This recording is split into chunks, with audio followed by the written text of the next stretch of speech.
வணக்கம் வியூவர்ஸ். நான் உங்கள் ராதா பேசுகிறேன். Welcome back to my channel. நான் இன்னைக்கு இந்த vlogல என்ன சொல்ல போகிறேன்னா, புதுசாக தொடங்குற யூடியூபர்ஸ்க்கு சில டிப்ஸ் கொடுக்கலாம் அப்படின்னு இருக்கேன். நானும் ரொம்ப குட்டி யூடியூபர் தாங்க. 500 நோக்கி போயிட்டு இருக்கேன் ஸ்லோ அண்ட் ஸ்டெடியாக. இப்போ உங்களுக்கு சில பயனுள்ள குறிப்புகள் நான் சொல்லலாம்னு இருக்கேங்க. அதாவது ஃபஸ்ட்டு யூடியூபர் ஆரம்பிக்கிறதுக்கு முன்னாடி நம்ம என்ன பண்ணணும் அப்படிங்கிறத ஃபஸ்ட்டு பார்க்கலாம். ஃபர்ஸ்ட் வந்து நம்ம யாராவது ஒரு குருவை தேர்ந்தெடுக்கணும். அதாவது நம்மளுடைய சீனியர்ஸ் இருப்பாங்க இல்லையா? யூடியூப் கிரியேட்டர்ஸ் அவங்கள யாராவது செலக்ட் பண்ணிக்கணும். நீங்கள் நிறைய சர்ச் பண்ணி பாருங்கள். அதில் யார் பெஸ்ட்டோ உங்களுக்கு பிடிச்சிருந்தா அவங்களுக்கு நீங்கள் பர்க்கில் போய் ஜாயின் பண்ணி நீங்கள் வந்து கண்டிப்பாக அவங்கள ஜாயின் பண்ணால் தான் நமக்கு நிறைய ஐடியாஸ் கிடைக்கும். ஸோ அந்த மாதிரி ஜாயின் பண்ணிக்கோங்க ஃபஸ்ட் எடுத்த உடனேயும். ரெண்டாவது வந்து நீங்களே வந்து எடிட் பண்ண கற்றுக்கிட்டாலும் ஓகே. இந்த மாதிரி நிறைய வெளியில் போய் செலவழிக்கிறதுக்கு முதல்ல நம்மளே எடிட்டிங் எப்படின்னு கற்றுக்கலாம். கற்றுக்கிட்டோம்னா அது ரொம்ப நமக்கு யூஸாக இருக்கும். இது ரெண்டாவது பாயிண்ட்டு. மூணாவது பாயிண்ட் என்னென்னா, இந்த மாதிரி நம்ம என்ன கண்டென்ட்டு போடுறோமோ அதில் வந்து கவனமாக இருக்கணும்.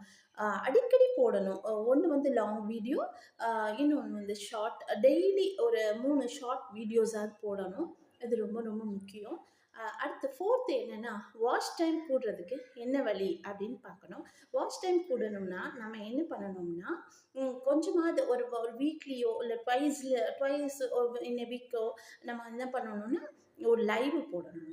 எங்கேயாவது போனோம்னா, இல்லை நம்ம ஒரு ஃபங்க்ஷனோ ஏதாவது ஒரு நீங்கள் என்ன கண்டென்ட் எடுத்துருக்கீங்களோ சூஸ் பண்ணிக்கிங்களோ அது ஏற்ற மாதிரி நீங்கள் லைவ் போடணுங்க. லைவ் போட்டிங்கன்னா கண்டிப்பாக அதுவும் ஒரு பக்கம் போய்க்கிட்டே இருக்கும்.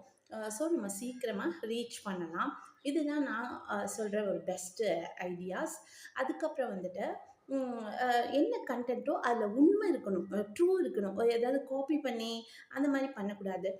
அதே மாதிரி ஒய்டி மியூசிக், அது வந்து நீங்கள் காசு கட்டி நீங்கள் அதை எடுத்துக்கோங்க. அதுலேருந்து நம்ம ஷார்ட்ஸ்க்கெல்லாம் நம்ம யூஸ் பண்ணிக்கலாம். அது ஒன்றும் கிளைம் ரைட் வராது. ஸோ அந்த மாதிரி பண்ணிக்கலாம்.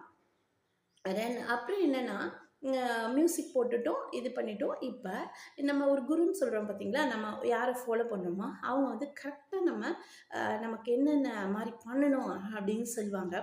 ஃபஸ்ட்டு நம்ம சேனலை வந்து கஸ்டமைஸ் பண்ணணும்.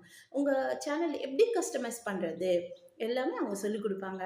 ஸோ அவங்கக்கிட்ட போயிட்டோம்னா நம்ம ஈஸியாக மூவ் பண்ணலாம். ஸ்லோ அண்ட் ஸ்டெடியாக போகலாங்க. நம்ம வின் பண்ணலாம். அவசரப்படாதீங்க. வேகமாக 4000 வந்துடும் ஹவர்ஸு, சீக்கிரத்தில் நீங்கள் சப்ஸ்கிரைபர் கிடைக்கும், அது மாதிரிலாம் நீங்கள் ஆடை பார்த்துட்டு நீங்கள் நம்பாதீங்க. யார் ரியலாக வந்து கோச்சிங் கொடுக்குறாங்களோ அவங்கக்கிட்ட போயிட்டு நீங்கள் ஃபர்தராக மூவ் பண்ணுங்கள். இதுதான் என்னுடைய சின்ன டிப்ஸ். தேங்க்யூ.